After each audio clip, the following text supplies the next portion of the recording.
જય સ્વામિનારાયણ. હર હર મહાદેવ. કેમ છો મિત્રો? મજામાં ને? આજે હું મારો ફર્સ્ટ વ્લોગ બનાવવા જઈ રહ્યો છું. આજે રક્ષાબંધનનો પરમ પવિત્ર દિવસ છે અને આ પરમ પવિત્ર દિવસની અંદર આખા દિવસની જર્ની હું તમારા માટે બધા માટે શેર કરવાનો છું. અને ખાસ બને તો આ મારો પ્રથમ વ્લોગ વિડીયો છે, તો જે લોકોને ખૂબ સારામાં સારી રીતે પસંદ આવે અને આ વિડીયોને જેમ બને એમ લાઈક, શેર અને સબસ્ક્રાઈબ કરજો. અને આજની આખા દિવસની મારી જર્ની છે એ હું તમારી સાથે શેર કરું.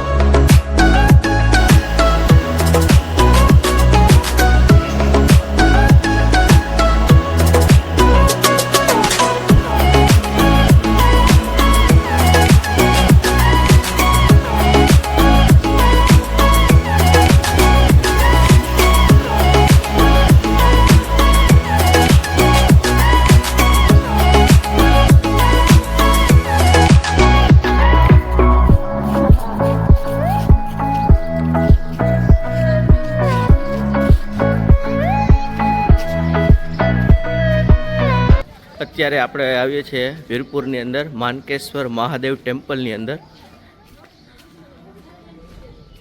અત્યારે એકદમ શાંતિનું વાતાવરણ છે, આપ જોઈ શકો છો. કારણ કે અહીંયા સવારમાં પબ્લિક બહુ હોય છે, કારણ કે શ્રાવણ મહિનો ચાલે છે અને અભિષેક કરવા માટે લોકો લાઈનમાં અહીંયા ઊભા રહેતા હોય છે.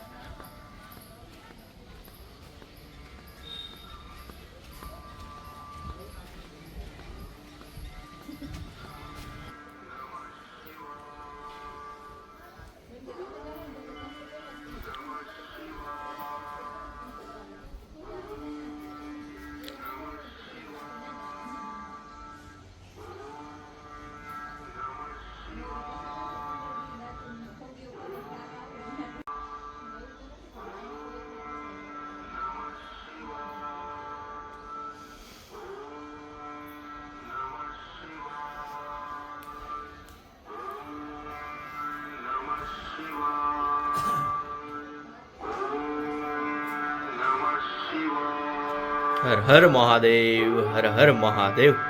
શ્રી શિવાય નમસ્તુભ્યમ, શ્રી શિવાય નમસ્તુભ્યમ.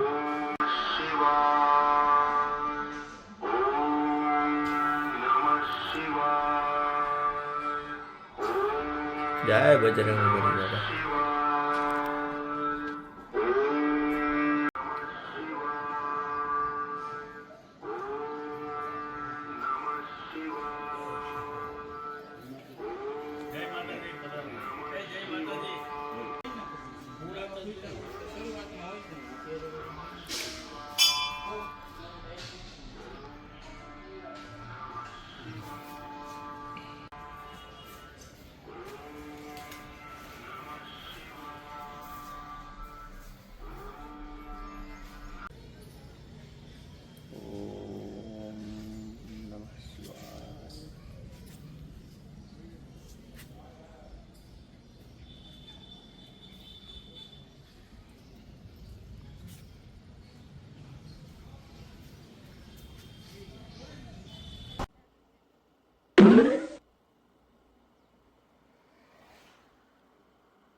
ભીડભજન મહાદેવના મંદિર તરફ જઈ રહ્યા છીએ. ખૂબ જ સરસ રીતે રસ્તાની અંદર આપણે જોઈ શકો છો, ખૂબ સારામાં સારી ગ્રીનરી આવેલી છે અને આ બહુ જ રમણીય દ્રશ્ય અહીંયા જોવા મળે છે.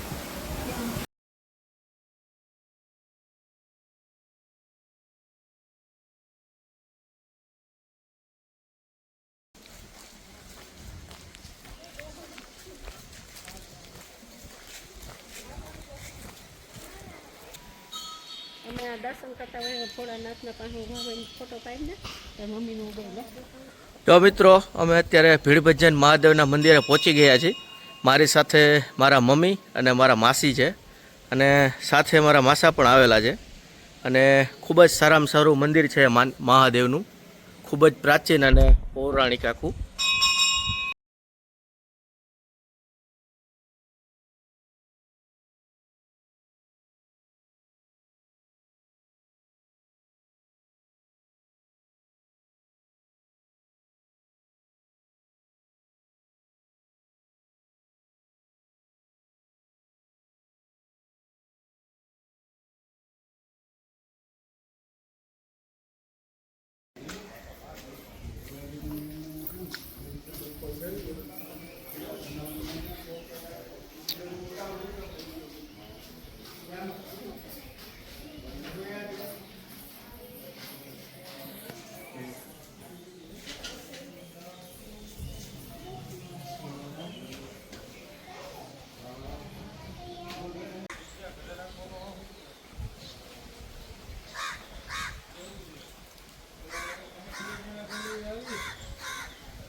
જો મિત્રો, આ બગીચો છે પહેલાંનો, ખૂબ જ સારામાં સારો બગીચો છે. અહીંયા વાતાવરણનો નજારો તમે ખૂબ જ સારામાં સારી રીતે માણી શકો છો.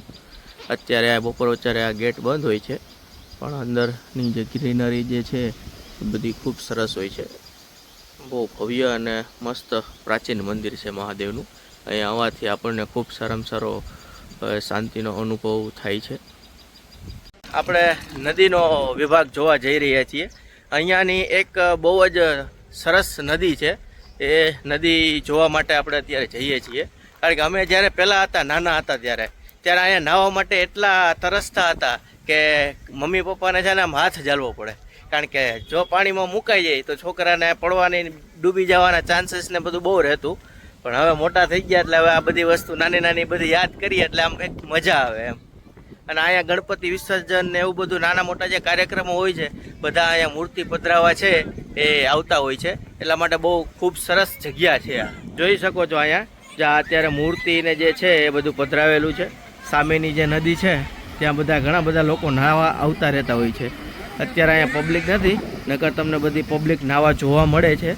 અને પહેલાં અમે અહીંયા આવતા ને ત્યારે ખાલી આ એક જ મેઇન રોડ હતો. અત્યારે સામે જે છે ને આ પુલ બની ગયો છે, તો લોકોને આવવા જવામાં છે એ તકલીફ કે એવું કંઈ થાય નહીં.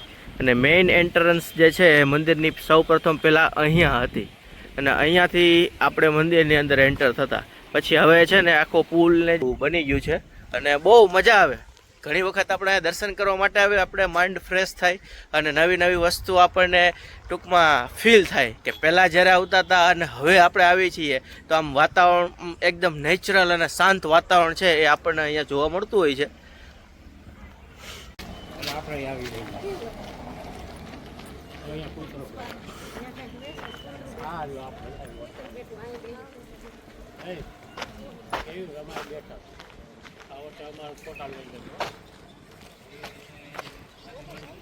આ જગ્યા છે ને આખી, અહીંયા અત્યારે ટ્રાફિક કે એવું કંઈ છે નહીં. બાકી જ્યારે સોમવાર હોય ત્યારે જ આ બધા રેકડી ને બધું હોય છે. અહીંયા જમવાનું બહુ સારામાં સારી વસ્તુ અહીંયા મળે છે બધી, ચના ચોર મસાલે. ને આજે ટ્રાફિક બહુ ઓછું છે ને ખૂબ જ સારામાં સારી રીતે બધા લોકો છે અહીંયા આવતા હોય છે. ચના મસાલે, ચના ગોર ગરમ, આ બધી વસ્તુ છે અહીંયા મળી રહે છે. પાણીપુરી ખાવી હોય તો પાણીપુરી પણ બધી વસ્તુ જાતની છે એ મળી રહેતી હોય છે. પછી ભૂંગળા બટેટા અને કાંઈ જે કાંઈ ખાવું હોય ખાણીપીણીનું બધી ખૂબ સારી વસ્તુ અહીંયા મળે છે. લીંબુ સોડા, લીંબુ શરબત કે એવું કંઈ પીવું હોય અહીંયા પી શકાય. બહુ જ મસ્ત જગ્યા છે. અને અહીંયા જે કોઈ લોકો આવે છે એને આમ કહેવાય ને આમ અલગ જ આનંદની અનુભૂતિ અહીંયા થાય છે. અને બહુ અમે તો વર્ષોથી આ દર શ્રાવણ મહિનાની અંદર અહીંયા અમારે